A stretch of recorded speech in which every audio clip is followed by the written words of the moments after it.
Naruto anime আসলে কিসের জন্য famous? Love story, main character, waifu, nope? Naruto anime famous তাদের ভিলেনদের জন্য, তাদের ব্যাক স্টোরির জন্য। 痛みを受け取れ、痛みを知れ。 পুরো সিরিজে আমরা বেশ কয়েকটা ভিলেন দেখতে পাই। লাইফ নিয়ে, ভালোবাসা নিয়ে, নিজের মনের ফিলিংস নিয়ে প্রত্যেকেরই আলাদা আলাদা ফিলোসফি ছিল, কিন্তু তাদের ইন গোল ছিল পিস বা শান্তি। ইয়েস, তারা সব সময় শান্তি চেয়েছিল, বাট শান্তি নামে কোনো ওয়াইফু নারুতো অ্যানিমেতে ছিলই না। খুবই বাজে জোক ছিল। যাই হোক, আমরা ভিডিওতে চলে যাই।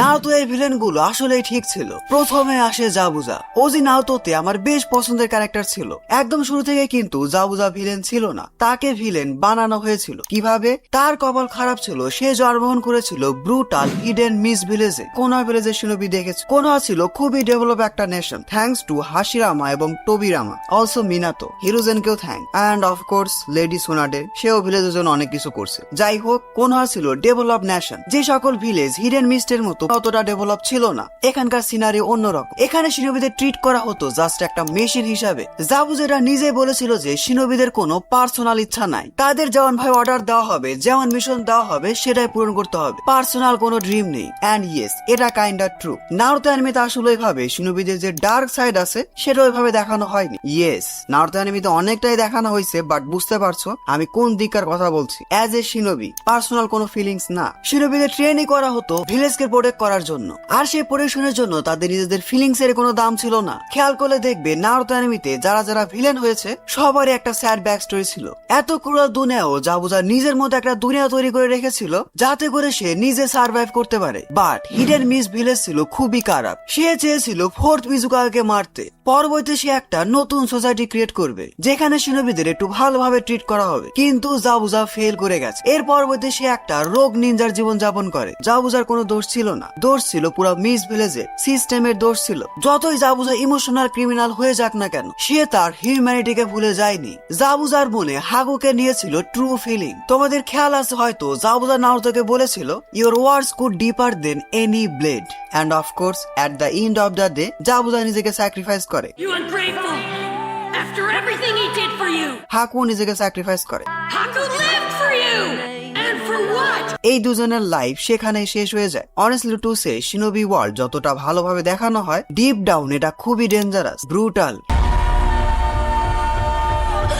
এরপর আসে পেইন। নাগরের পুরো লাইফটাই ছিল স্যাডনেসে ভরা। হিডেন লিফ, হিডেন রক এবং হিডেন স্যান্ড ভিলেজ, এগুলো ছিল বড় বড় নেশন। তারা নাগাটোর যে ভিলেজ ছিল অর্থাৎ হিডেন রেন ভিলেজকে একটা ব্যাটেল ফিল্ড হিসাবে ইউজ করতো। আর এটার জন্য হিডেন রেন ভিলেজে কখনো পিসি আসেনি। ছোট ছোট বাচ্চা থেকে শুরু করে সিভিলিয়ান পর্যন্ত তারা সবসময় আতঙ্কে থাকতো। সেকেন্ড এবং থার্ড গ্রেড নিনজা ওয়ারে তো হিডেন রেন ভিলেজ একেবারে ডিস্ট্রয় হয়ে গেছে। নাগাটোর মা বাবা থেকে শুরু করে নর্মাল সিভিলিয়ান পর্যন্ত সবাইকে বিনা বিচারে নৃশংসভাবে হত্যা করা হয়, খুবই ব্রুটালি। ইয়েস, নাগাটোর নিজের চোখের সামনে তার মা বাবাকে মেরে ফেলে দেওয়া হয়েছিল।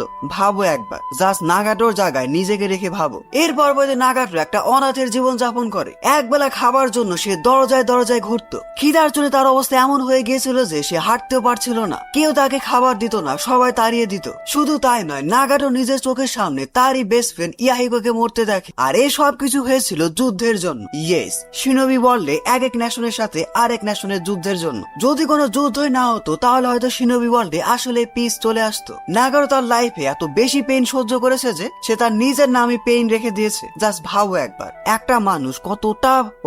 যাই হোক, আমি আর কিছুই বলবো না। এই ভিডিও বানাতে বানাতে আমার খুবই মন খারাপ হচ্ছে। জিরার সাথে দেখা হওয়ার পর নাগাটো তার লাইফে একটা আলো খুঁজে পেয়েছিল, কিন্তু এই যে সাইকেল অফ হেট্রেড, এরা তার লাইফ থেকে কেন জানি যাচ্ছিলই না। এগুলা কিন্তু ফিকশনাল ক্যারেক্টার, বাট আমাদের রিয়েল লাইফেও কিন্তু এমনই এক্সিস্ট করে। ডিপ ডাউন আমাদের রিয়েল লাইফও কিন্তু এমন। আমরা যতই চাই, আমাদের কিন্তু কোনো না কোনো অ্যানিমে থাকবেই। এই দুনিয়া থেকে হেট্রেড কখনোই যাবে না, কখনোই না। সে তুমি যতই চেষ্টা করো না কেন, that's maturity, that's the realisation. সাসের কথায় ধরো, তার লাইফে একটা স্যাড ব্যাক স্টোরি ছিল। অভিতর কথা একবার ভাব, রিনকে হারানোর পর সে অন্যরকম হয়ে গেছে। শিকামারু তার সেন্সেইকে হারিয়েছে। আমরা রিয়েল লাইফে নিজেরা অনেক বেশি ডিপ্রেসড। অনেস্টলি টু সে, এই ওয়ার্ল্ডে ট্রু পিস এক্সিস্টই করে না। রিয়েল ওয়ার্ল্ডেও এক দেশের সাথে অন্য দেশের লড়াই মারামারি লেগেই আছে। এদিক থেকে ধরতে গেলে পেইন আসলে ঠিক ছিল। এর পরবর্তীতে যে ক্যারেক্টারের কথা মেনশন না করলে না, আমাদের সবার পছন্দের broken hero Obito Uchiha. Obito আসলে কখনো ভিলেন ছিলই না। ইয়েস, এই নিনজা ওয়ার্ল্ডই তাকে বাধ্য করেছে ভিলেন হতে। একদম ছোটবেলা থেকে ওবিতো ছিল একদম ইনোসেন্ট। সে মানুষ মানুষের উপকার করতে চাইতো, কোনোয়া ভিলেজের জন্য অনেক কিছু করতে চাইতো। নিজের বোনকে বাঁচানোর জন্য সে নিজের লাইফকেও স্যাক্রিফাইস করে দিয়েছিল। কিন্তু পরবর্তীতে ওবিতো বাধ্য হয়ে ভিলেন হয়ে যায়। শিনোবি ওয়ার্ল্ড থেকে তার আশা আকাঙ্ক্ষায় মরে যায়। এই নিনজা ওয়ার্ল্ডে কিন্তু ওবিতোর মতো এত ছোট ছোট বাচ্চাকে একেবারে নষ্ট করে দিয়েছে। ওবিতোর মতো নিনজারা রিয়ালি 10 থেকে 12 বছরের হয়ে থাকে। ওবিতো, কাকাশি এদেরকে ডেঞ্জারাস মিশনে পাঠাতে হতো। এই জিনিসটা একবার রিয়েল লাইফের সাথে কম্পেয়ার করে দেখো। এখনকার 10-12 বছরের বাচ্চারা কি করে? গেম খেলে, ফ্রি ফায়ার, পাবজি, যেটাই বলো। জেদ, প্রচুর জেদ এদের। মোবাইল না দিলে সমস্যা, ল্যাপটপ না দিলে সমস্যা, গেম না খেলতে দিলে সমস্যা। লাভ, ভালোবাসা, নিব্বা নিব্বি প্রেম, স্কুল লাইফে যেটা হয়। 10-12 বছরের ছেলেমেয়েরা এখন প্রেম করছে। নারুতো ওয়ার্ল্ড ছিল একেবারে অন্যরকম। গেম খেলা বাদ দাও, জেদের কথা বাদ দাও, মানুষজন ঠিক মতো খেতে পারতো না। তাদের লাইফের কোনো সিকিউরিটি ছিল না। যখন তখন যে কোনো ভিলেজে এসে আক্রমণ করে দিবে আর তাদের লাইফ সেখানে ডিস্ট্রয় হয়ে যাবে। Yes, that was the shinobi world. আর এর জন্যই হয়তো ওয়ান পিসের একটা খুবই ফেমাস ডায়লগ আছে, ডোফ্লামিঙ্গোর dialogue. Kids who have never seen peace and kids who have never seen war have different values. ওবিতোরা নিজেই বলেছিল যে এই সিস্টেম তাকে ফোর্স করে তার এই ভাষণকে বের করে এনেছে। কাকাশি, ওবিতো আর রিন, হাসিরাম এবং মাদারা তারা কোনোয়া ভিলেজকে এই জন্য শুরু করতে চেয়েছিল যাতে করে তাদের মতো অন্যান্য ছোট বাচ্চাদের যুদ্ধে যেতে না হয়, নিজেদের পরিবার ভাই বোনকে হারাতে না হয়। বাট কোনোয়া ভিলেজে এই যে সিস্টেম আছে এটা বারবার রিপিট হয়েছে। শিনোবি ওয়ার্ল্ড ওবিতোর মতো ক্যারেক্টারকে একেবারে ডিস্ট্রয় করে দিয়েছে। ওবিতো এটা নিজেই বলেছিল, look at me, there is nothing in my heart. এর পরবর্তীতে সাসকের কথায় ধরো, সাসকে কি ভুল ছিল?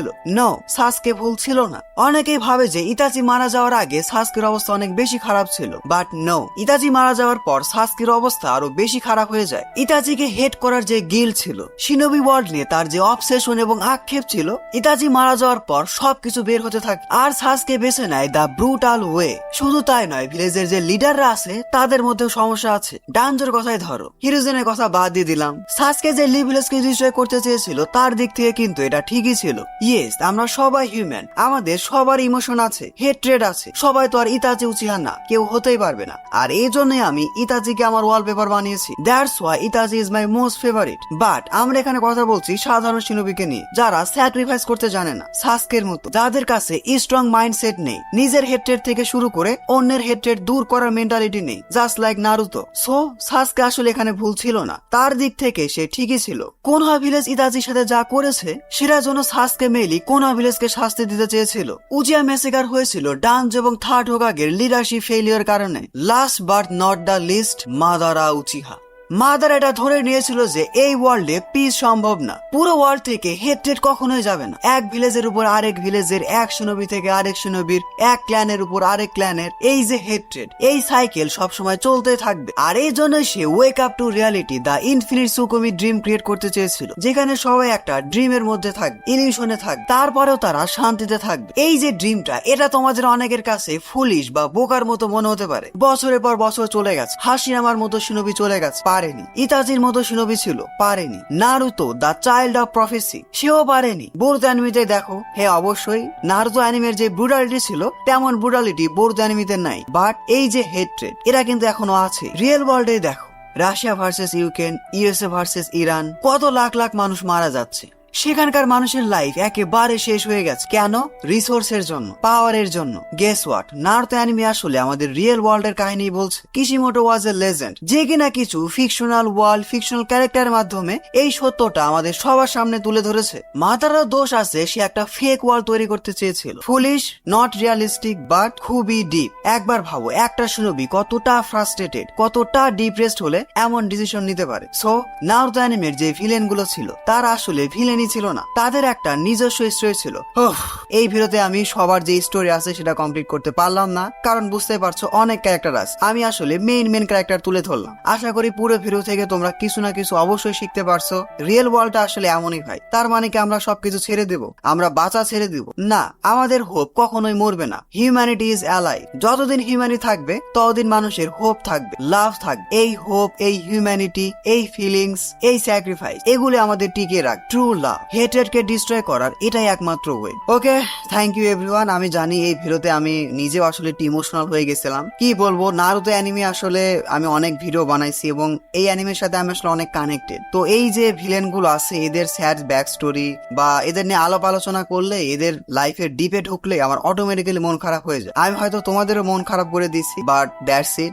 এখান থেকে আমি আসলে তোমাদের এটাই বলতে চাই যে লাইফে অনেক টাফ টাইম আসবে, হ্যাঁ, অনেক খারাপ সময় আসবে, বাট এই সময় গিভ আপ করা যাবে না। নারুতো আমাদের এটা শিখাইছে। প্লাস আমাদের পরিবার, ফ্যামিলি বা যারা আছে, ইতাচি আমাদের শিখাইছে যে নিজে খারাপ থাকলেও স্যাক্রিফাইস করে আর কি তাদেরকে হ্যাপি রাখা। তো এত দূর হয়তো আমরা যাব না, বাট তারপরেও যদি তুমি সেলফ স্যাক্রিফাইস করে নিজের অ্যাঙ্গার, নিজের রাগকে কিছুটা কন্ট্রোল করতে পারো, নিজের অভিমান, নিজের খারাপ লাগা, নিজের ইগোকে স্যাক্রিফাইস করতে পারো, তাহলে দেখবা ফ্যামিলি সম্পর্ক হোক, বন্ধুত্বের সম্পর্ক হোক, ইভেনচুয়ালি ভালোবাসা, লাভ, সবার যে একটা সম্পর্ক থাকে, প্রেম ভালোবাসার সম্পর্ক, এগুলোতে স্যাক্রিফাইস করলে, এই ইগোটা সাইড আপার রাখলে দেখবা অনেক কিছু স্মুথলি চলছে। And last but not the least, don't give up, work hard on your dreams, make it real. And আমার ড্রিম হলো 1 মিলিয়ন করা, 1 মিলিয়ন সাবস্ক্রাইবার। আমি জানি না আমি করতে পারবো কিনা, বাট আমার তোমাদের সাপোর্ট খুব ভালোভাবে লাগবে এবং অনেক বেশি করে লাগবে। সাপোর্ট করো। তোমাদের ইদানিং আমার আশেপাশে অনেক টক্সিটি দেখা যাচ্ছে, মেইনলি তাদের উদ্দেশ্যে আমি ভিডিওটা বানালাম। স্যাক্রিফাইস ব্রো, পৃথিবীতে অতটাও খারাপ না, অতটাও অসুন্দর না। একজন মানুষকে হেট দিয়ে, একজন মানুষকে খারাপ কথা বলে তাকে নিচু দেখায় তুমি কি প্রমাণ করতে চাও? দেয়ার ইজ নো লাভ, দেয়ার ইজ নো প্রফিট। লাভ মানে কোনো ফায়দা নাই। যাই হোক, don't subscribe if you are not an anime fan. See you in next video.